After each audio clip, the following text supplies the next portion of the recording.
It's Wednesday, June 19th, 2019, and this is Wiggly's Book Club, episode 28.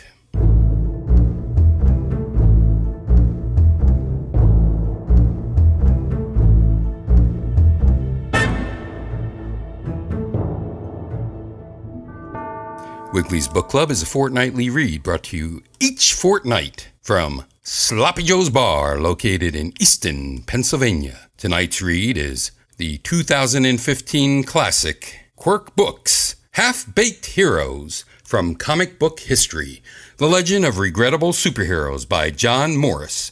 Now let us go live to Wiggly down in Sloppy Joe's Bar for the reading of Half-Baked Heroes from Comic Book History, The League of Regrettable Superheroes. Wiggly?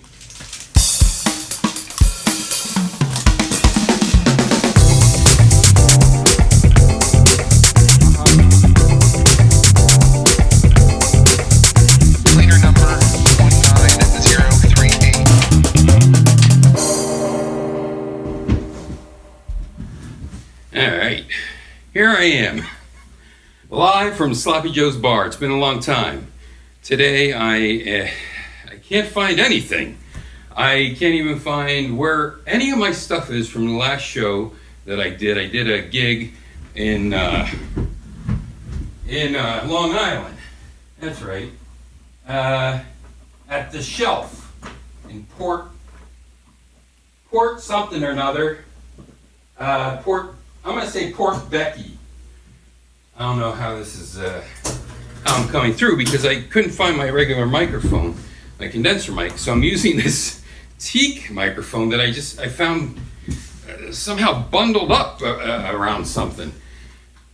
Today I'll be having just some of my homemade cola. If you are a subscriber to my Patreon, if you patronize me, you'll notice the ice cubes because you get to see a live stream of me doing this entire show live as I record it. And just to prove it's live, here's my orange cap gun that is newly found. And, oh, there we go. Very nice. Scares the shit out of me. And I got some Stella here, and I turned it upside down, and it looks like there's no chunks in it, so I guess it's still good. I don't have any of my fancy beer openers, so I'll just do it. Let me close this door.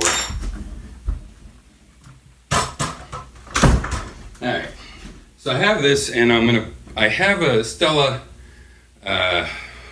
sclerosis, arterioteosis, and I'm going to pour it right in that mug. It's gold tipped, and it's made specifically for Stella.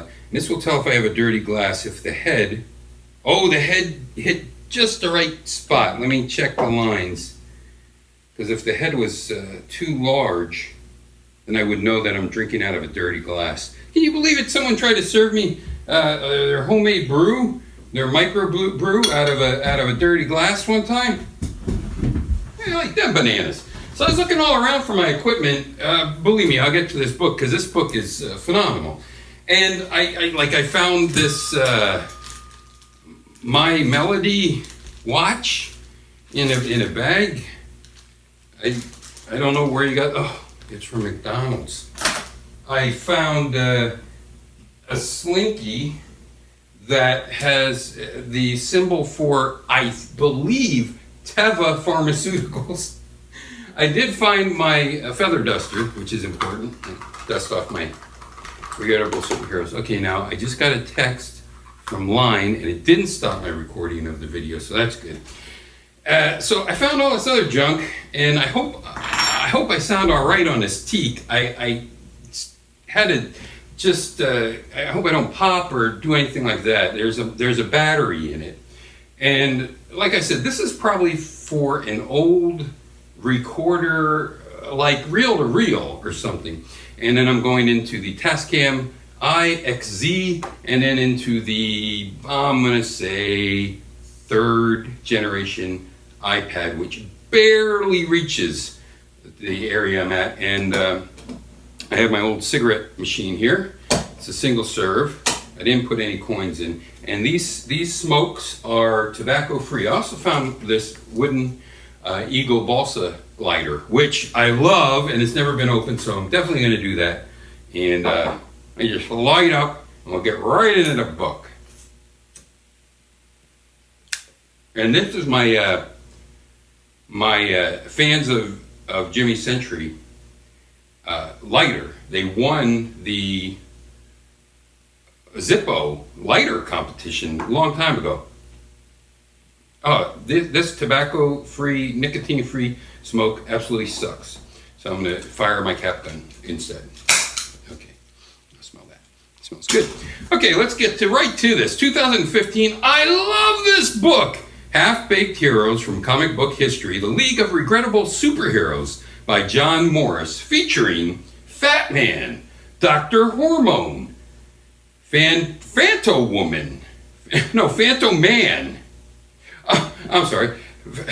I better take a drink so that I at least have an excuse. Remember, I'm dyslexic, I can't read, it's dark, and I'm drunk. Almost. Not yet.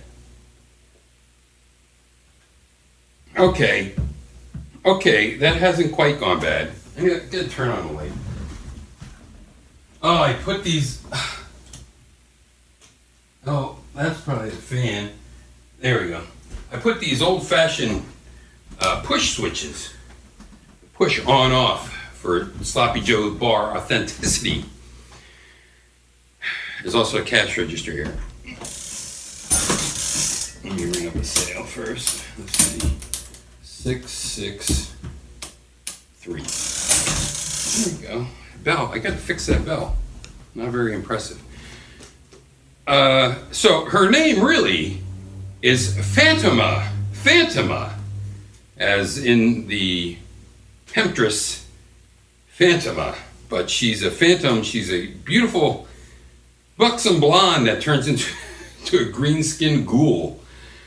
The Amazing Man, the Eye, Bozo the Iron Man, which I love Bozo the Iron Man. I haven't read this entire book, so it's good. The Face, who is he's like a World War II, I'm going to say sergeant, but he's in his dress clothes, and he has the fangs and a green facing goblin.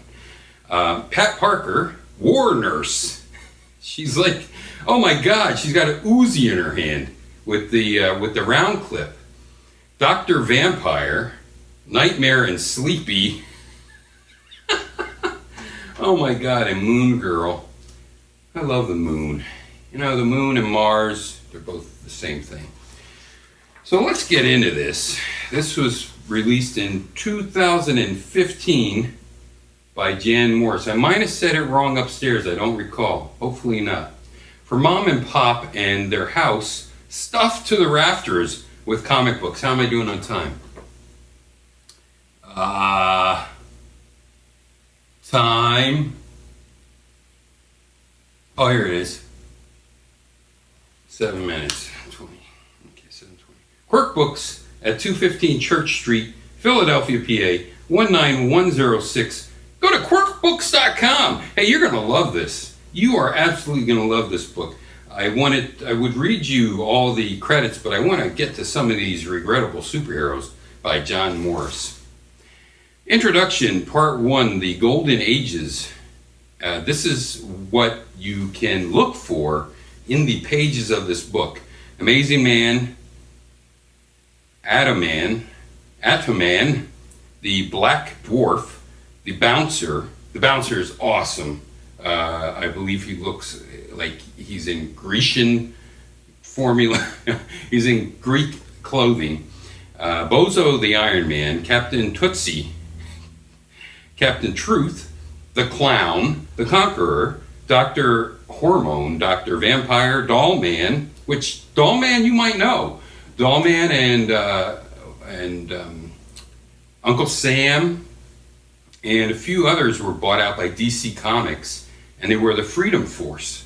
The Human Bomb, I believe, was one of them, and right now I can't remember the rest. I really do need to get a little more drunk, so I have excuses for that. Dynamite Thor, and now remember, this is Golden Age right here. The Eye, aka Detective Eye, Oh, how about that? That's interesting for Chikara fans. The Face, the one I had so much trouble with on page 50, Phantoma, Funny Man, The Ghost Patrol, Invisible Scarlet O'Neill. Wow, how you like that?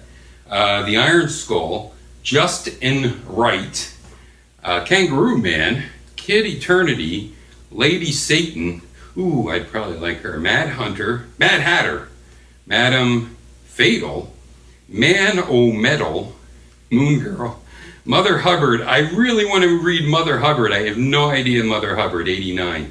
Music Master, Nelvana of the Northern Lights, Nightmare and Sleepy, who are amazing, Pat Parker, War Nurse, Professor Supermind and Son, The Puppeteer. I know you've already ordered this book and are probably halfway through reading it by the time I read you the different chapters, 103.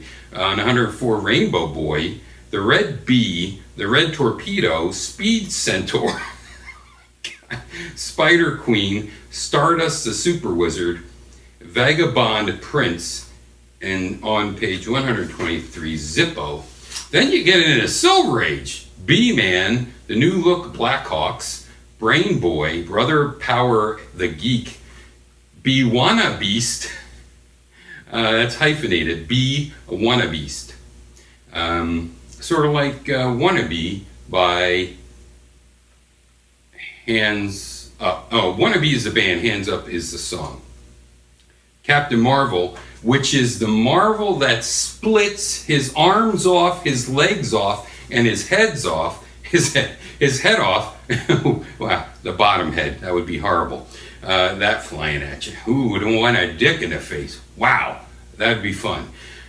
Congarilla, Captain Science. By the way, Captain Marvel is an interesting story because they allowed the copyright to lapse on that name. So there were several companies that just snagged up the name Captain Marvel until they finally reclaimed it. And they could reclaim it easily because they could just say, look, we own the copyright on this because look at how this predates everything else and blah, blah. Dracula, wow, that's really original. The Fab Four, Fat Man, who I want to read about. Gunmaster, Part 3, The Modern Age, 3D Man, AAU Superstar. Oh, I didn't read the rest of the Silver Age. Jigsaw, Legion of Super Pets, Magic Man, Miracle Man, Miracles Inc. Miracle Man is, I believe, the one that got rebooted, which is unbelievable stories by the comic book company, and I'm going to say Eclipse, and I could be completely wrong on that. Miracles Inc., Mr. Muscles, Nature Boy, Nemesis. Oh, that should go together. Mr. Muscles and Nature Boy. Peacemaker. Oh, I know that too. That got probably sucked up by Charleston, if that is the same Peacemaker. Power Girl, The Sentinels, Spy Man, Ultra, the Multi-Alien. Wow, 186. Now I'm part of the modern age. I've read some of that. Adam X, the Extreme. Brother Voodoo. Whoa, 196. Oh, look, 3D Man is the Marvel premiere. Okay, wow, awesome. These are, look at Jack Kirby right there, Captain Victory in the Galactic Rangers. Here's Brother Voodoo from Strange Tales.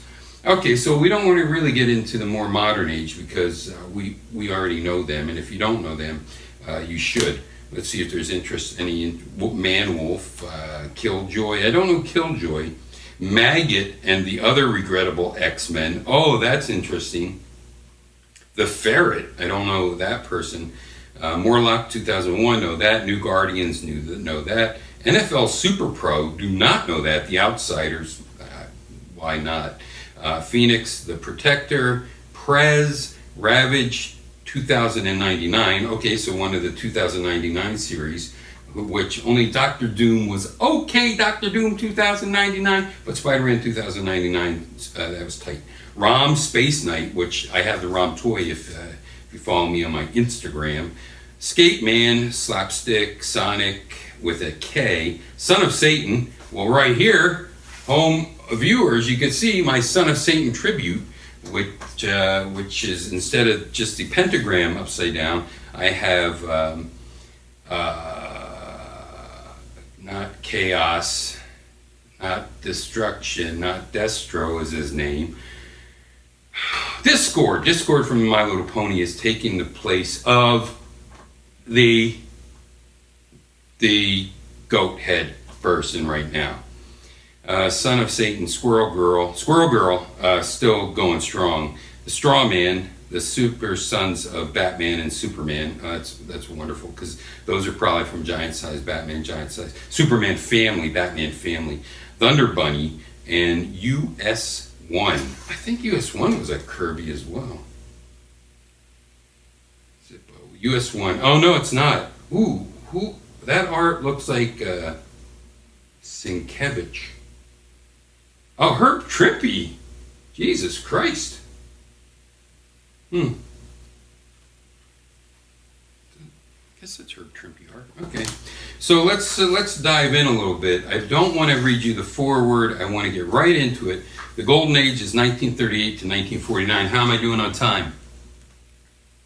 14:57. Hey, it's a good time to do a rope trick. Now, it almost doesn't make any sense to do a rope trick, because now you can actually see the rope has fallen out of my pocket, and that's not a joke. Shoot! The first time I can actually do a rope trick for you, well, subscribe to patronize me, and you'll be able to see my rope trick. So instead of my rope trick, I'll just fire my toy gun again. Ah! Okay, you never know what's going to happen. Am I still recording? Okay, good. It looks like I am.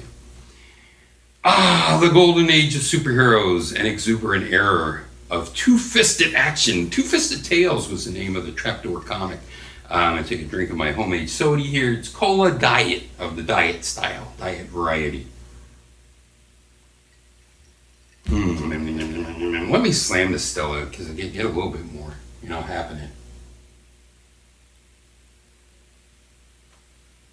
Oh my gosh.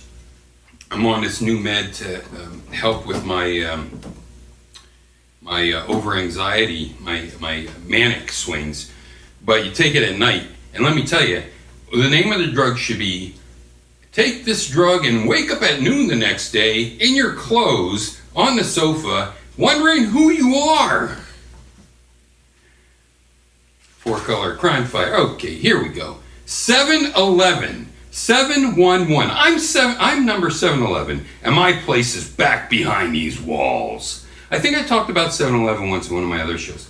Sometimes it doesn't pay, and there's a nice little synopsis here. Creator debuted in Police Comics #1 by Quality Comics of August 1941, and the rap sheet.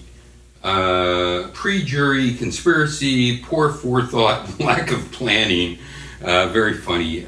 This is a great writer, Jon Morris. You got to get this fucking book, Regrettable Superheroes. Jesus Christ. Even if you don't like it. And then there'll be pages of the comic, so you can see the character and get a little idea of what's going on here. Sometimes it doesn't. Sometimes, oh my God, I wish I had more light. Sometimes it doesn't pay to be a nice guy. Attorney Daniel Dice finds, and D-Y-C-E. Burp, by the way. Wait. Okay, burp, by the way. Sorry. Good Lord. I haven't done this in a while. He finds it out the hard way that when he decides to do a favor for his good friend Jacob Horn, whose wife is about to give birth, it seems Horn won't be able to attend the delivery because of a little problem. He's about to begin serving a life sentence behind bars. The scheme the two men hatch is so unlikely that it belongs on the corniest of sitcoms. Dice will confess to Horn's crime while Horn visits his wife in the hospital.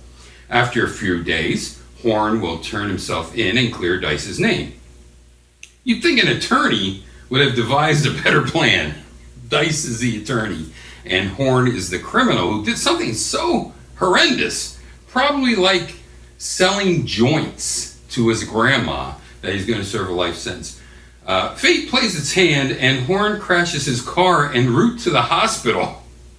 With his friend dead, oh my God, he didn't even get to see his baby being born. He's dead. With his friend dead, no one can clear Dice, who has no choice but to tunnel out of jail and adopt a crime-fighting identity, of course. And of course is written in here. Basing his costume persona on his prison number, which was 711, and not the famous convenience store, Dice becomes 711, a caped and masked figure who torments criminals by night and returns to his prison cell by morning. His calling card? A mirrored business card with the prison bars painted on it to show criminals their future. So it's a mirror, you look into it, and you see yourself behind bars. How do you like them bananas? From a crime-fighting perspective, 7-Eleven's decision to remain in jail pays off in the form of prison gossip, allowing Dice to eavesdrop on the schemes of his fellow inmates and their nefarious associates. On more than one occasion, the crooks who get busted by 7-Eleven end up in the same prison as Dice. Apparently, this bonus gives the crime fighter enough satisfaction to keep going back to the big house. That's dedicating your life to keeping the streets safe. For the most part, 7-Eleven puts the screws to the common thugs, crooks, and gangsters. His ultimate enemy is a baddie who repeatedly refers to himself in the third person as Oscar Jones, racketeer. It reminds me of when Hammer hosted Saturday Night Live. This was back when he did his Addams Family. And I'll tell you what, MC Hammer, who was only going by the name Hammer at that time, is the only person I've ever seen perform live on stage with more people that don't do anything on stage than Trapdoor. If you don't know who Trapdoor is, that's my band. And at some point, we had 12 members, even though sometimes we would have more, 15 or 16, but we always said we only had 12. We'd have 12 members, some of them which would do nothing on stage. Some were dancing MIBs, some were characters that would get the audience to dance, some were homeless people that would try to assassinate us, and I'd kick the gun out of their hands. And this occurred because there was an actual sniper that almost shut down a club. Well, they shut down the club for many months, and when the club reopened, we were the first band to play there, and we had a guy dressed like a sniper come up on stage, and I of course said to him, okay, calm down, I know you're homeless, because the sniper was homeless. And I kicked the gun out of his hands. His hands flew up, his gun flew out of his hand and landed right on DJ Pops Sariano's turntable and went the record scratch. We went right into our song, and that ain't a joke. And Trapdoor's also the first band. Oh no, I wanted to put that in my one rap, so never mind, I'll talk about that some other time. So he puts the screws to it, and his arch nemesis is Oscar Jones, racketeer. At least one of 7-Eleven's foe is entertainingly bizarre, Brickbat. I've talked about Brickbat before. Brickbat, a bat-masked figure in a lime green suit who kills by throwing exploding bricks, packed with deadly gas, of course, because getting hit with a brick isn't enough. Just ask Jose Feliciano. You need an exploding brick, and not just any exploding brick, packed with deadly gas. He throws those at his victim. The reason 7-Eleven hasn't been seen since his first series may be his ignoble method of cancellation. He was fatally shot during a fight with Oscar Jones, racketeer. To add insult to injury, the only witness to the murder was the hero who would take over 7-Eleven's feature slot in Police Comics, a psychic troubleshooter named Destiny. Blah, blah, blah. Amazing Man. He's awesome. He's almost naked. Atom Man. There's no doubt about it. I am radioactive. I love radioactive superheroes. Instead of just dying of cancer, they become super strong. Spotlight Comics, the Black Dwarf. Now, I read that the Black Dwarf was one of the first superheroes, but I could be wrong, especially since he's not mention here first. 1944, so no. The Bouncer. I want to read about the Bouncer. How am I doing on time? Oh my gosh, 24. Well, it's my first time back in a long time. I want to definitely get to the Bouncer, and I want to get to this, look at Miracle Man. Oh my gosh, he's got a guy in a head scissor. Crotch right in his face. Mr. Muscles, that's fun. Boy, I really should have. Oh my gosh, Jigsaw. He stretches his arms and his legs, but he's got a costume that's a jigsaw. Man of 1,000, and then it's ripped. So, I'm going to say man of 1,000 pieces. It's probably holds, but, okay. Fat Man, Human Flying Saucer. Okay, I got my finger in here. Here comes the Bouncer now. If you can look at him, he's very happy. And he's just dressed in a toga-like outfit, purple with the Greek type of keys at the bottom of his short skirt and sandals. And it's your favorite pinup. Book of Humor, Thrills, Adventure, and Mystery, The Bouncer. The Bouncer. Call me the Bouncer, because I bounce the laziness out of your soul. Bouncer, another great video game for your PlayStation 1 by Rare. The Bouncer. You like loading, you're gonna love The Bouncer. Created by Robert Kaniger. Am I recording? Jesus Christ, I hope so. And Louis Firstad debuted in The Bouncer, unnumbered issue, Fox Features 1944. Headquarters, the Bouncy Castle. Not really, but wouldn't that be great? 1944. Okay, before I read about the Bouncer, I'm going to try to finish off this Stella.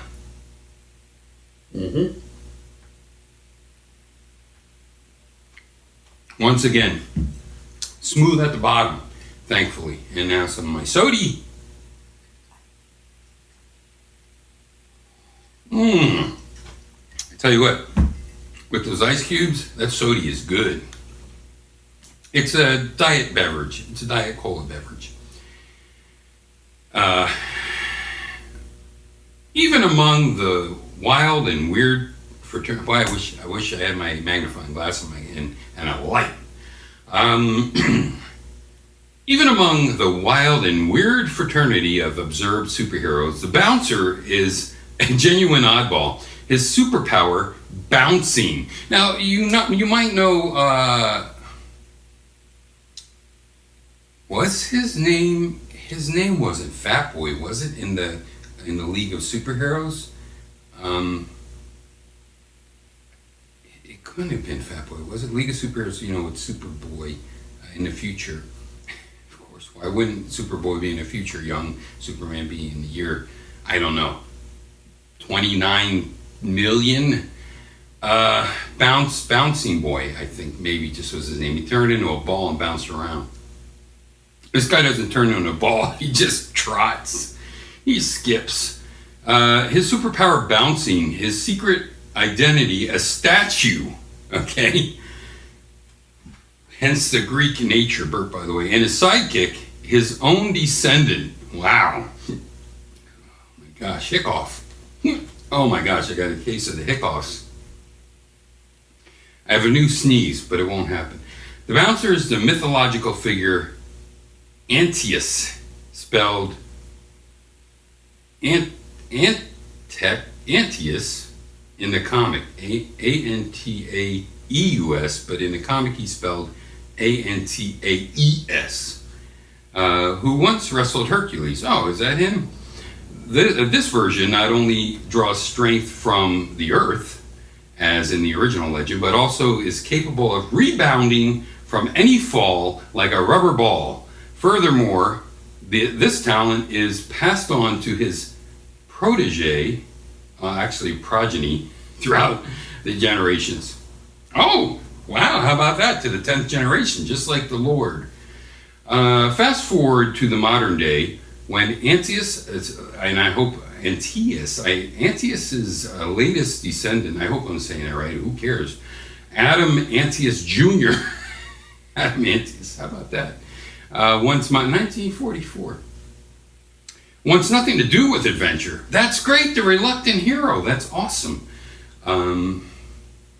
Still smarting from a controversial career as a collegiate athlete. His semi-divine bouncing ability made him a natural at the high jump. That's cheating! Hey, play fair or don't play at all. And the hurdles were a piece of cake, but his supernatural athleticism also made him the target of detractors and skeptics. Adam decides to retire from physical labor. Yes, it's the quiet cerebral life of sculptor for Adam Jr., but when his friend and embattled district attorney Jon Manley is threatened by what is it with attorneys in these 1944 comics? When Jon Manley is threatened by a luminous and ruthless criminal named the Glowworm, and you saw that coming, I'm sure. Let's see what happens. Adventure comes calling. Without warning, one of Junior's own sculptures of the mythological ancestor comes to life. He sculpts his ancestor, and his ancestor comes to life, wanting him to bounce around like he should be bouncing. Mythological ancestors comes to life and drags his great, etc. grandson into battle. The two of them bounding and leaping their way to victory against evil. The bouncer and his contemporary partner make for quite a spectacle. Antius the Elder remains decked out in the purple toga and sandals he wore in ancient times, while Antius Jr. apparently can't be bothered to change out of his work clothes. The apathetic sculptor bounces into action, still wearing his plaster-splattered schmuck, and, of course, beret. He is an artist, after all. My goodness. Besides bizarre enemies like the Glowworm and Mr. Lucifer, oh my gosh, I gotta get a copy of this. A circus clown who insists he's the devil. Oh my gosh, I gotta get a copy of this. The bouncer had another interesting gimmick. He invited his readers to join him, oh yeah, that's right, on his adventures. Youngsters were asked to send in photos and descriptions of themselves, along with parental consent, of course. 2 entries were chosen every month to enter the Comic Hall of Fame as the bouncer's guest stars, drawn into the adventure with Antius Jr. and his high-stepping predecessor. All told, it was an interesting ploy, particularly for a character who already possessed more gimmickry than most. That also ties in with Trapdoor. There was one Trapdoor show I did, which was a gimmick, a song. I actually baptized people on stage as one of the gimmicks. Amazing show. We did that at the, oh my gosh, some rave place in a warehouse. All right, how am I doing on time? 30, oh no, I don't even have a base of the stand of this microphone. Okay, we're just gonna do one more. Fat Man, the Human Flying Saucer. Now he looks like Uncle Dudley Marvel, except he's in green with the Marvel cape. It's giant-sized comic, so I love that. This is August through September, number 3. So this was every other month. I take it. Captain, let's see here, C.C. Beck. Oh wow. And Otto Binder created this. Debuted in Fat Man, the Human Flying Saucer number 1 by Lightning Comics, April 1967. Hey, I was 1. So I probably read this. Possible unused IDs. That's the third portion of this, he said. Captain Corpulent, the Living UFO. Corpulent. Tubby Titan, the Anthropomorphic Alien Vessel. How about that? Those are 2 tongue twisters. Fat Man the Flying Saucer. Sorry, boys, but the scales are weighted in my favor. I think those are things he actually said, the quotes underneath here, but I can't be certain. Oh my gosh, why does this text look smaller than any other? C. Beck and Otto Singer and Otto Cinder were two of the key personnel responsible for making the original Captain Marvel. The lightning-empowered Shazam. So this is going to tie in, I think. Spouting world's mightiest mortal, one of the most popular superheroes not only in comics but around the world. And this ties in with the release of Shazam and the Marvel's Captain Marvel. Marvel.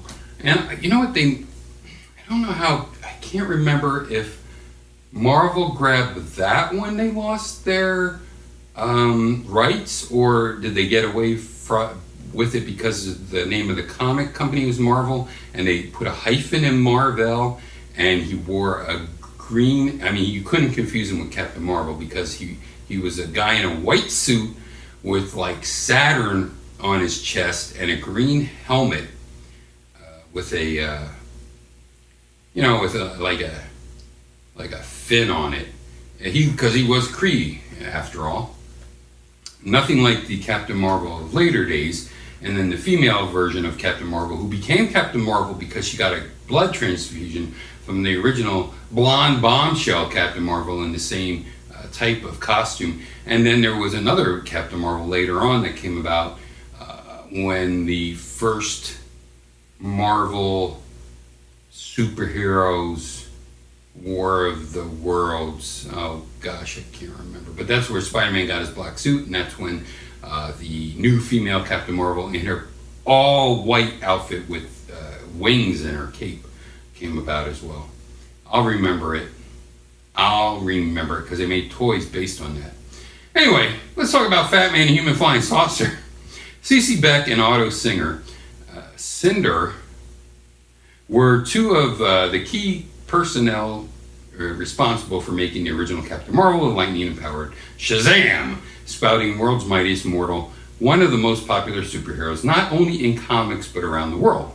Not to be confused with Captain Marvel, the self-disassembling android, page 137, who I loved, and I had all 4 issues, I think. He fought a bat as well. He fought DC heroes that were like Pink Spider-Man from Revenge of Shinobi, the Genesis game. Pink Spider guy. Unfortunately, this dynamic duo in 1951, the long-running lawsuit between Captain Marvel's publisher Fawcett and rival comic publisher National Comics, home of Superman and now known as DC Comics, was ultimately decided in favor of the Man of Steel. Beck and Binder found themselves jobless with, there was a girl that was going to give me a job. A blow job, said the jerk in the movie of the same name. Binder found themselves jobless with Fawcett subsequently shut down its comic creating wing. Oh, they were like the Konami of their time. The 1950s were lean years for superheroes comics across the board, but probably because of the big debacle about heroes being too violent, leading to child delinquency. That's why you had Captain Marvel Super Bunny. But in the late 60s, the popularity of the Batman TV show revitalized interest in superheroes. It was at this point that Beck and Binder chose to reunite for another attempt to catch lightning in a bottle, as it were.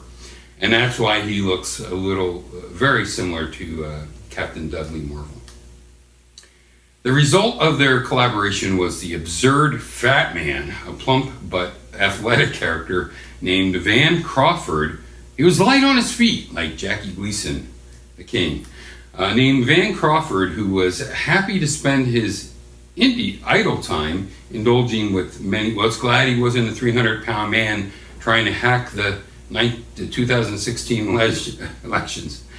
Hack 'em.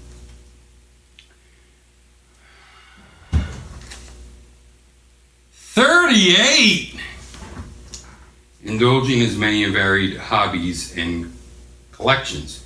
When a spaceship also a shape-changing alien, crashes within sight of his, wow, I'm ready to fall off this stool, sight of his daily constitutional,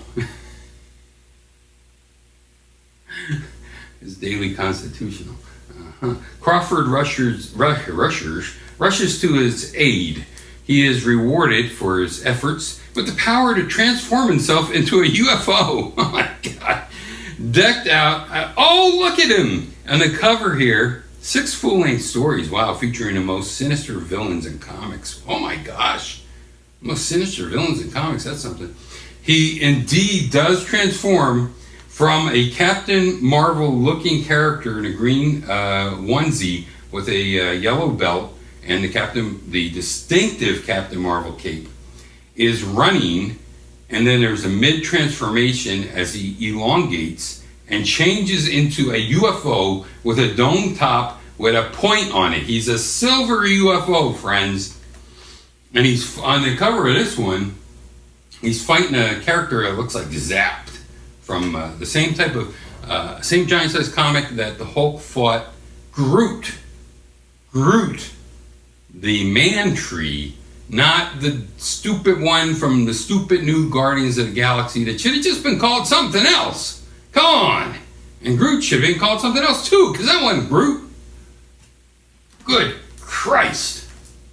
Decked out in a suit resembling a verdant version of Captain Marvel's famous duds, Fat Man battles a roster of foes that include the Titanic Anti-Man, the hideous Brain Man from Mars, and Mars and our moon, both the same thing, a part of the same thing, Underground Gnome Grollo, Syntho the Patchwork Man, and the lovely but evil Lunita, the Moon Witch. Oh my gosh. He was well served. Boy, wouldn't you love to be Jon Morris, to be able to have been able to have gotten a hold of these comics to write this book about? That's amazing. And he only writes really one page about each comic hero. Superheroes of Fab Four. Look at them. Where did they get their amazing powers?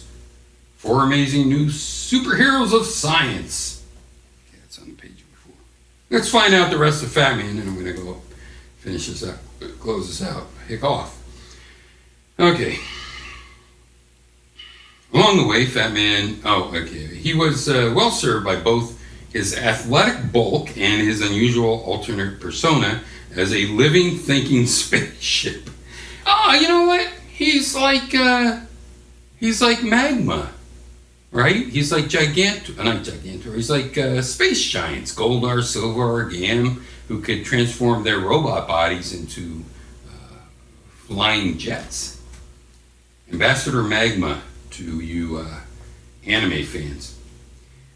So along the way, Fat Man picked up a fellow crime fighter, Tin Man, an unusually skinny teenager who gained himself a robot body thanks to a chemical concoction of his own invention. Oh my gosh, turning into a robot by drinking drugs.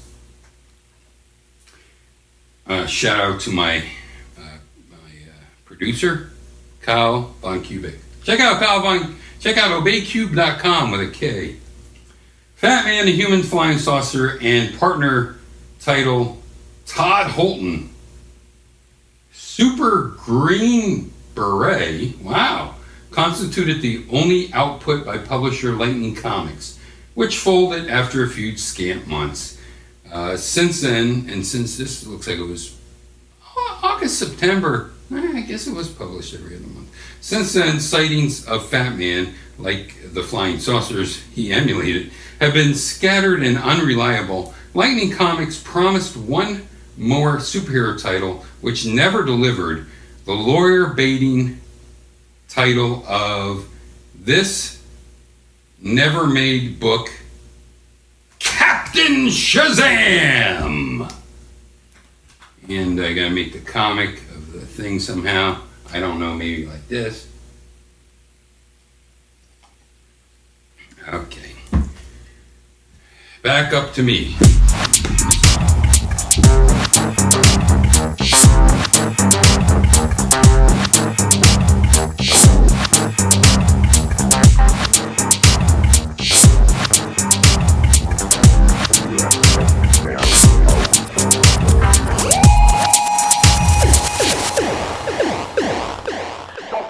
We hope that you enjoyed today's reading of the Quirk Book 2015 Classic, Half-Baked Heroes from Comic Book History, The League of Regrettable Superheroes by Jon Morris. To obtain your own copy of Half-Baked Heroes from Comic Book History, The League of Regrettable Superheroes by Jon Morris, I don't know, look online. The staff of Wiggly's Book Club apologize. Our super secret surprise celebrity guest, Jenna Elfman, will not be here tonight. She has no idea who I am anymore. For Wiggly and all the staff of Wiggly's Book Club, we wish you a fond adieu. And remember, kids, when someone comes up to you and says, "What are you listening to, that Wiggly's Book Club?" just tell them, "Rip! Reading is fundamental. Go fuck yourself."